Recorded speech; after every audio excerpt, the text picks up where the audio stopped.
Hello student, welcome back to my YouTube channel AK topper academy YouTube channel पे आपका स्वागत है। उम्मीद करता हूँ कि आप सभी अच्छे होंगे। तो अभी 2024 बोर्ड एग्जाम देने वाले हैं, तो आपको मैं बताने वाला हूँ सामाजिक विज्ञान के लघु उत्तरीय प्रश्न, अति लघु उत्तरीय प्रश्न।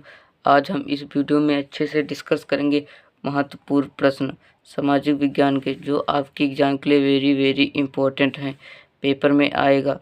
तो अभी तक चैनल को सब्सक्राइब नहीं किया तो सब्सक्राइब कर लो, और वीडियो को लाइक नहीं किया तो लाइक कर लो। तो हम देखते हैं हमारा पहला नंबर प्रश्न क्या कहता है। हमारा पहला नंबर प्रश्न है, ऑटो वन बिस्मार्क के जर्मनी का एकीकरण का जनक क्यों कहा जाता है।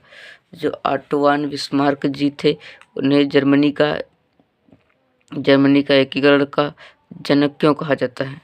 नंबर 1, बिस्मार्क ने सुधार एवं कूटनीति के अंतर्गत जर्मनी के क्षेत्रों का प्रशाकरण अथवा प्रशा का एकीकरण करने का प्रयास किया। जो ऑटो वन बिस्मार्क जी थे, बिस्मार्क ने सुधार और कूटनीति के अंतर्गत जर्मनी के क्षेत्रों का प्रशाकरण अथवा प्रशा का एकीकरण करने का प्रयास किया। और दूसरा कारण है, बिस्मार्क ने जर्मनी के एकीकरण के लिए रक्त और लौह की नीति अपनाई। बिस्मार्क ने जर्मनी के एकीकरण के लिए, एकजुट करने के लिए रक्त और लौह की नीति अपनाई। कौन सी? रक्त और लौह की। और ये प्रश्न आपके एग्जाम में 4 मार्क का पूछा जाएगा, और आप इसे जरूर तैयार करके ही जाना। हमारा अगला नंबर प्रश्न है 2, रॉलेट एक्ट क्या था। रॉलेट एक्ट क्या था, इसका विरोध कैसे हुआ और क्या परिणाम हुए। ये आपको 8 मार्क्स का पूछा जाएगा, और वेरी इंपॉर्टेंट है। दीर्घ किसमें पूछा जाएगा? दीर्घ उत्तरीय प्रश्न।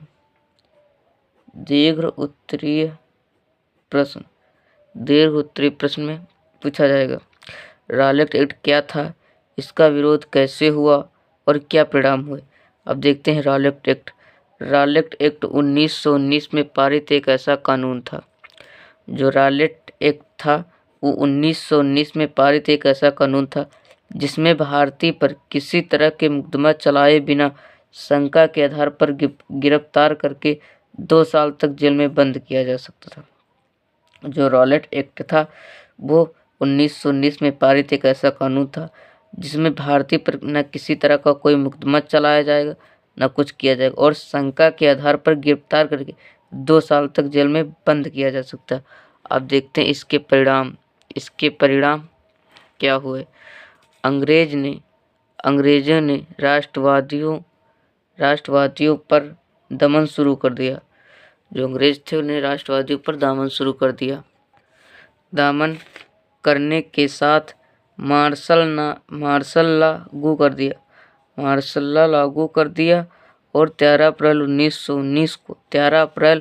1919 को जलियांवाला बाग हत्याकांड हुआ।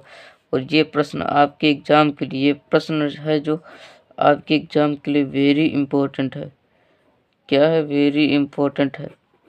यूपी बोर्ड 2024 ये प्रश्न सभी में पूछा जाता है, और आप इसे तैयार करके ही जाना।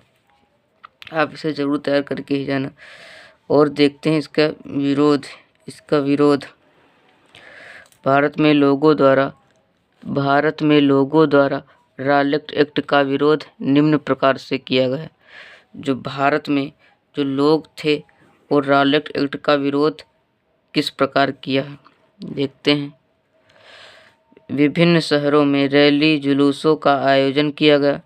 जो बड़े बड़े देश या शहर थे, कस्बे थे, उनमें रैली के द्वारा जुलूसों का आयोजन किया गया, और कई शहरों में दुकानदारों दुकान बंद करके अपना विरोध जताया। जो शहर थे, कस्बे थे, नगर थे, ग्रामीण क्षेत्र के लोगों थे और दुकानदार थे, शॉपकीपर, वो बंद करके अपना विरोध जताया। देखते हैं हमारा अगला नंबर प्रश्न क्या कहता है। हमारा अगला नंबर प्रश्न है 3, 1929 की महाबंदी का भारत पर क्या प्रभाव पड़ा। ये 6 मार्क्स का पूछा जाएगा, और आपके एग्जाम के लिए वेरी इंपॉर्टेंट भी है। ये दीर्घ उत्तरीय प्रश्न है। देखते हैं हमारा प्रश्न क्या कहता है। 1929 की महामंदी का प्रभाव, जो 1929 की महामंदी का प्रभाव भारत पर भी पड़ा। महामंदी ने भारतीय व्यापार हटाकर लगभग आधे रह गए थे। 1928 से 1934 के बीच भारत में गेहूं की कीमत 50% गिर गई। शहरी निवासियों के मुकाबले नुकसान हुआ। यद्यपि कृषि उत्पादों की कीमत तेजी से नीचे गिरी, लेकिन सरकार ने लगान वसूली के छूट देने से इनकार कर दिया। इससे बुरी मार उन काश्तकारों पर पड़ी जो विश्व बाजार के लिए उपज पैदा करते थे। आयात निर्यात बाद होने से कच्चे राशन की कीमतों में 60% से ज़्यादा गिराकर आ गई। मंदी के सालों ये भारत कीमती, जो 6 सालों में भारत कीमती थी। धातुओं खास तौर से सोने का निर्यात करने लगा। 1937 में मंदी अपने चरम पर भी और ग्रामीण भारत असंतोष व उथल-पुथल के दौर से गुजर रहा था। यह मंदी शहरी भारत के लिए अधिक दुखदायी नहीं। कीमतें गिरते जाने के बावजूद शहरों में रहने वाले ऐसे लोगों की हालत ठीक रही जिनकी आय निश्चित थी। और ये प्रश्न आपके एग्जाम के लिए भी इम्पोर्टेंट है। आप इन सारे प्रश्नों को जरूर तैयार करके ही जाना। हमारा देखते हैं अगला प्रश्न क्या कहता है। वो है भारत छोड़ो आंदोलन। क्या है भारत छोड़ो आंदोलन? 8 अगस्त 1942। अब आप लोगों को याद करना मेन टॉपिक। 8 अगस्त 1942 को भारतीय राष्ट्रीय कांग्रेस ने मुंबई के खालिया राय मैदान में हुए अधिवेशन में भारत छोड़ो आंदोलन पास किया गया। इस आंदोलन की सफलता के लिए महात्मा गांधी ने लोगों से कहा करो या मरो का नारा लगाया। इसमें महात्मा जी ने कहा करो या मरो तथा ब्रिटिश सरकार को तत्काल छोड़कर चले जाने की चेतावनी दी। और 8 अगस्त की रात में भारत छोड़ो का प्रस्ताव पास होते ही आंदोलन की शुरुआत हो गई। और ब्रिटिश सरकार ने भी तत्काल प्रतिक्रिया करते हुए महात्मा गांधी समेत कांग्रेस के लगभग सभी शीर्ष नेताओं गिरफ्तार कर नजरबंद कर दिया या जेल में डाल दिया। अतः यह आंदोलन एक प्रकाश दिया गया जो आपके इम्पोर्टेंट है। आपके क्लास में जरूर पूछा। लगभग सभी शीर्ष नेताओं को गिराकर नजरबंद कर दिया गया और जेल में डाल दिया गया। यह आंदोलन एक प्रकार से नेतृत्व विहीन, अराजक एवं हिंसक हो गया।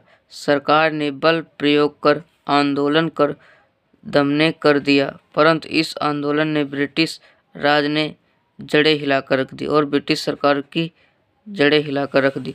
और ये प्रश्न आपके एग्जाम के लिए वेरी इंपॉर्टेंट है। आप इसे जरूर तैयार करके ही जाना, चाहे आप क्लास 10th वालों के लिए। हाय देखते हैं हमारा अगला नंबर प्रश्न। जलियांवाला बाग हत्याकांड पर एक संक्षिप्त टिप्पणी लिखिए। जो जलियांवाला बाग हत्याकांड उस पर एक टिप्पणी लिखना है। तो आप लोग ये देख सकते हैं, इस पर मैंने लिख दिया है और आपको ये 4 मार्क्स का पूछा जाएगा। आप लोग ये देख सकते हैं। जो जलियांवाला बाग हत्याकांड वो अमृतसर में हुआ था, 13 अप्रैल 1919 को हुआ था। अब बाकी आप लोग ये पढ़ लेंगे। हमारा अगला नंबर प्रश्न है मृदा अपरदन क्या है? मृदा अपरदन क्या है? जल तथा पवन जैसी प्रकृति द्वारा भूमि की ऊपरी परत को भूमि की ऊपरी परत के शीघ्रता से बहाने वाली मृदा को अपरदन कहते हैं। और सहयोग आंदोलन कब और क्यों वापस लिया गया? असहयोग आंदोलन 1920 ईस्वी को चौरी चौरा कांड की घटना के कारण वापस लिया गया। और ये प्रश्न आपके एग्जाम के लिए वेरी इंपॉर्टेंट है। हमारा अगला नंबर प्रश्न है पवन अपरदन किसे कहते हैं? पवन द्वारा मैदान अथवा ढालू क्षेत्र के किसी मृदा को उड़ा ले जाने की प्रक्रिया को मृदा अपरदन कहते हैं। जो पवन अपरदन होता है उसे पवन द्वारा मैदान अथवा ढालू क्षेत्र के किसी से मृदा उड़ा ले जाने की प्रक्रिया को मृदा अपरदन कहते हैं। ये प्रश्न आपके एग्जाम के 2-2, 3-3 मार्क से पूछे जाएंगे। बेरोजगारी से क्या तात्पर्य है? आप लोगों को बताना बेरोजगारी से क्या तात्पर्य। वह स्थिति जिसमें व्यक्ति काम करना चाहता है तथा उसमें काम करने की क्षमता भी है, किंतु फिर उसे काम नहीं मिलता है तो उसे बेरोजगारी कहते हैं। हमारा अगला नंबर प्रश्न है 10, जो आपके एग्जाम के लिए इम्पोर्टेंट है। उदारीकरण क्या है? सरकार द्वारा निजी क्षेत्रों पर से अवरोधों अथवा प्रतिबंधों को हटाने की प्रक्रिया को उदारीकरण कहते हैं। ये आपके एग्जाम के लिए इम्पोर्टेंट है और आप उसे जरूर तय करके ही जाना। ये आप क्लास 10th के लिए वेरी इम्पोर्टेंट है। हमारा लोकतांत्रिक व्यवस्था क्या है? लोकतांत्रिक व्यवस्था क्या है? यह एक किसी ऐसी अर्थव्यवस्था है जिसमें केंद्र में लोग हों, अर्थात लोगों द्वारा बनाई गई सरकार जो लोगों के हितों के लिए काम करेगी तथा लोगों की इच्छा तक बनी रहेगी, यही लोकतंत्र कहलाएगी। और हमारा अगला नंबर प्रश्न है जो आपके एग्जाम के लिए वेरी इंपॉर्टेंट, ये आपके एग्जाम में क्लियर ही पूछा जाएगा। प्रति व्यक्ति आय से क्या तात्पर्य है? प्रति व्यक्ति आय से क्या तात्पर्य है? किसी देश की कुल आय को कुल जनसंख्या से विभाजित करने की से उसे प्रति व्यक्ति आय कहते हैं।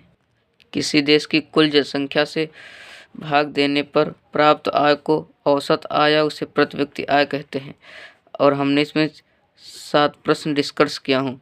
उम्मीद करता हूँ ज़्यादा से ज़्यादा आप लोगों को नहीं आते, जो नहीं आते उनके एक इम्पोर्टेंट नोट्स बना लो।